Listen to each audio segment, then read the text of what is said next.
Salut, moi c'est Jérém. Il y a quelques années, j'ai décidé d'arrêter de rêver ma vie pour enfin commencer à la construire. Du coup, pour ça, j'ai décidé de me lancer des challenges sportifs à travers la muscu, le run, mais aussi dans le business, le voyage et la création de contenu. Et sur ces challenges, je te partage l'ensemble de mon parcours avec mes hauts, mes bas, dans l'objectif de t'inspirer toi aussi à créer la vie qui te correspond. Alors, si t'es chaud pour l'aventure, n'hésite pas à t'abonner et je te laisse à la vidéo.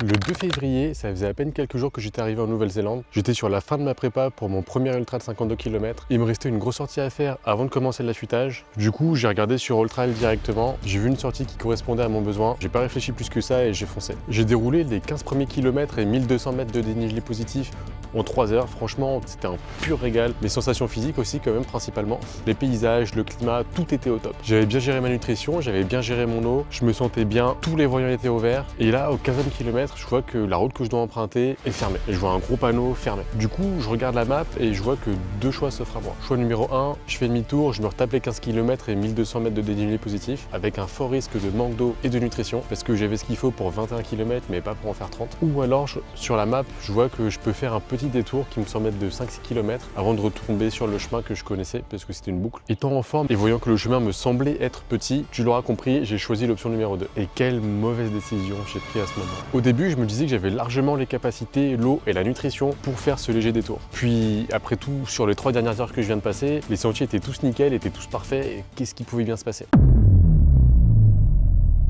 Mal renseigné, certains de ces sentiers étaient abandonnés depuis de nombreuses années, mais ça, je ne le savais pas encore et je l'ai appris seulement après. Dans ma lancée, je voyais seulement que les sentiers étaient juste de moins en moins visibles, mais ils restaient largement propres. Puis de moins en moins jusqu'à ne plus être visibles du tout. J'ai fini par courir avec le téléphone directement à la main pour pouvoir m'orienter avec le GPS parce qu'il n'y avait vraiment aucun sentier et je ne savais plus du tout où aller. À ce moment-là, ce que je ne savais pas encore, c'est que consécutivement, je prenais que des mauvaises décisions d'affilée. Ça paraît évident maintenant, mais dans le feu de l'action, bouillonnant d'énergie et accumulant quand même pas mal de fatigue, ces voyants d'alerte ne s'étaient pas allumés, ou du moins, je les avais pas vus. Donc je continue à courir sur ces sentiers de moins en moins clairs, avec de plus en plus de végétation dessus, jusqu'au moment où il n'y avait plus de chemin. Les sentiers étant abandonnés depuis de nombreuses années déjà, la nature avait repris son territoire et la végétation avait poussé au point de camoufler les chemins que je devais prendre. Et encore une fois, deux choix s'offraient à moi. Faire demi-tour ou continuer. Tu l'auras compris parce que je te fais cette vidéo, si j'ai pas fait demi-tour la première fois, c'était sûrement pas pour faire demi-tour la deuxième fois.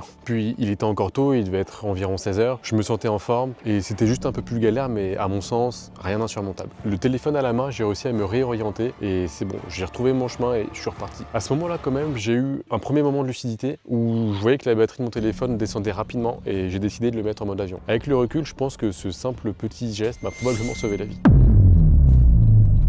À aucun moment, je pensais que ça pouvait être pire après. Et pourtant, ça l'était. Et bien pire. Plus j'avançais, et plus c'était compliqué d'avancer parce que la végétation était de plus en plus dense. Par moments même, c'était presque comme avancer à travers une haie, tellement c'était dense. Et là, à ce moment-là, clairement, je voulais faire demi-tour. Mais c'était trop tard et j'étais déjà perdu. Les chemins étaient tellement compliqués que j'aurais probablement mis des heures et des heures encore à me réorienter pour pouvoir repartir dans l'autre sens.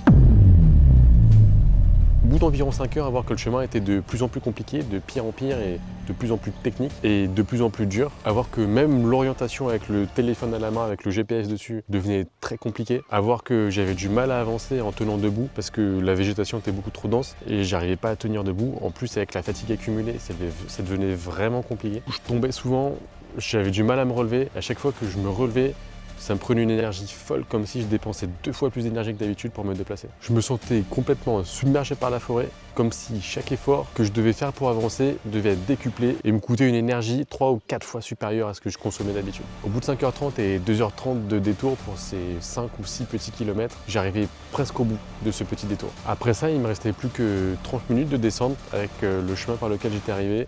Et ça en aurait été terminé. Mais ça s'est pas passé comme ça. J'ai tourné en rond encore pendant un moment et au bout de 6 heures, je me suis rendu à l'évidence. Après 30 minutes littéralement à avoir tourné en rond, ne pas avoir avancé, j'ai eu mon deuxième éclair de lucidité.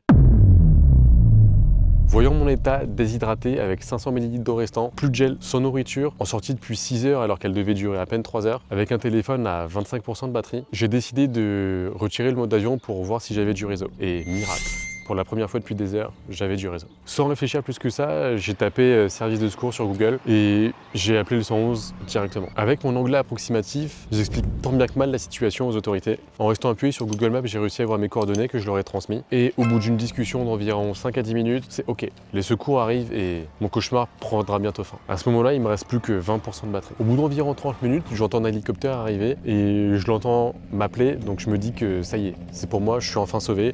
Il est là, il tourne au-dessus de moi. Habillé en vert, je bouge le plus possible pour qu'il puisse me voir avec ce que j'ai sous la main. Du coup, je décide de sortir mes flasques bleus et je les agite le maximum possible pour qu'il puisse me voir à travers le petit trou au-dessus de ma tête dans la forêt. Après quelques minutes, l'hélico fait une halte au-dessus de moi, le pilote sort sa main, fait un pouce en l'air et c'est bon.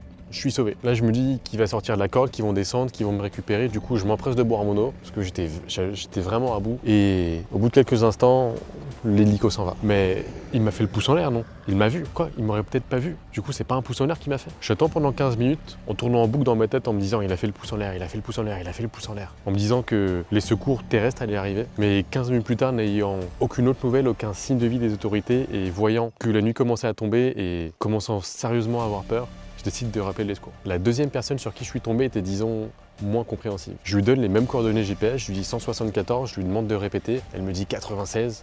Et là, je me suis dit, mon Dieu, je vais mourir ici, elle comprend absolument rien de ce que je lui dis. Du coup, elle décide de m'envoyer un SMS pour pouvoir me localiser. Ça fonctionne pas. Au bout de 30 minutes, j'essaie de trifouiller les paramètres de mon téléphone pour autoriser l'application à me géolocaliser et c'est bon, j'ai réussi. Ils ont mes coordonnées, je suis localisé, je raccroche et là, il me reste plus que 8% de batterie. Ça fait presque 1h30 que je suis assis, que je ne bouge plus. Je suis en sueur, la nuit commence à tomber et avec ça, la fraîcheur commence à tomber aussi.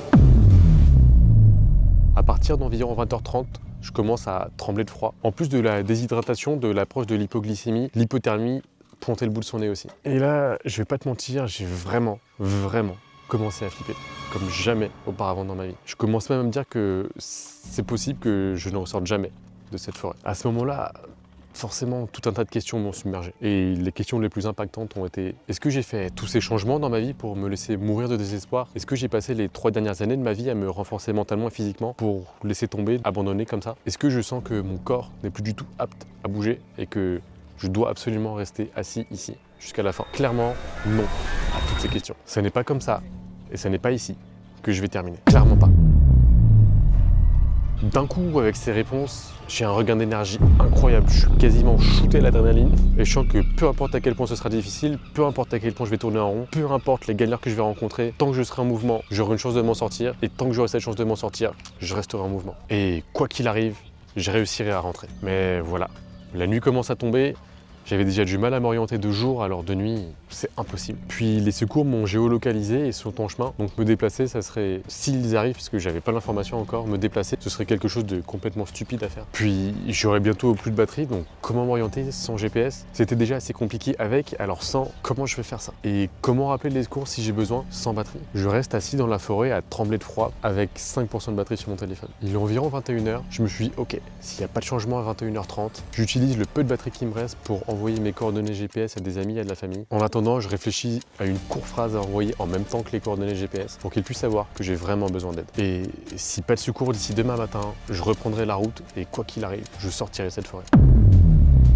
21h29, j'entends un coup de sifflet détresse au loin et des gens crient. Dans le doute, ne sachant pas s'ils sont là pour moi ou pas, je décide de crier de toutes mes forces pour qu'ils puissent m'entendre eux aussi. Je crois qu'ils m'entendent et qu'ils me répondent. Les cris sont de plus en plus forts, je commence à apercevoir de la lumière. Du coup, avec le peu de batterie qui me reste, j'allume mon flash pour qu'ils puissent vraiment bien me voir aussi. Et au bout de 15 à 20 minutes à peu près, je les vois, ils me voient et je me dis que ça y est, je suis sauvé, c'est la police qui est vraiment venue pour m'aider. Ils me donnent de l'eau, de quoi manger et même avec eux, on a un peu de mal à s'orienter, mais ça y est, je suis entre de bonnes mains et enfin, je vais sortir de cette forêt. J'ai commencé mon run à 12h40, il est 23h, on retourne enfin au véhicule. Il me reste seulement 2% de batterie et je leur demande de faire une photo pour immortaliser ce moment, pour qu'il reste à jamais gravé dans ma mémoire. On fait cette photo-là et puis plus de batterie. Hormis quelques frayeurs instantanées que j'ai pu avoir en moto, jamais de toute ma vie, j'avais aperçu la mort de si près pendant aussi longtemps. Et en me voyant presque abandonner et m'y résoudre avant ce nouveau souffle. Dans ces moments-là où j'étais dans l'attente et en panique, je voyais à quel point j'avais tout le matériel nécessaire, toute la nourriture, toute l'eau, toute la batterie auxiliaire, la couverture de survie. Je partais sur un sentier sûr, guidé par une application avec de nombreux avis positifs datant d'il y a moins de 3 semaines. Les 15 premiers kilomètres étaient vraiment à dérouler sans aucune problématique, les sentiers étaient parfaitement entretenus. Jamais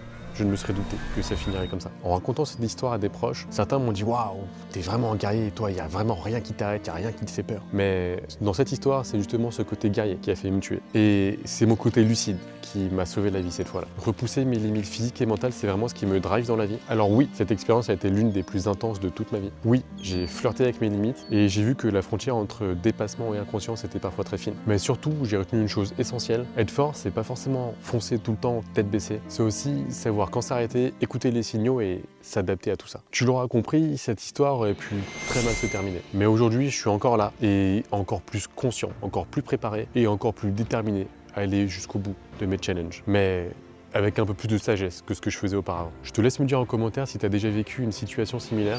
Et si tu veux suivre la suite de mes challenges, n'hésite pas à t'abonner. En attendant, je te dis à la prochaine et n'oublie pas, ta vie, ton esprit et tes limites. Ciao!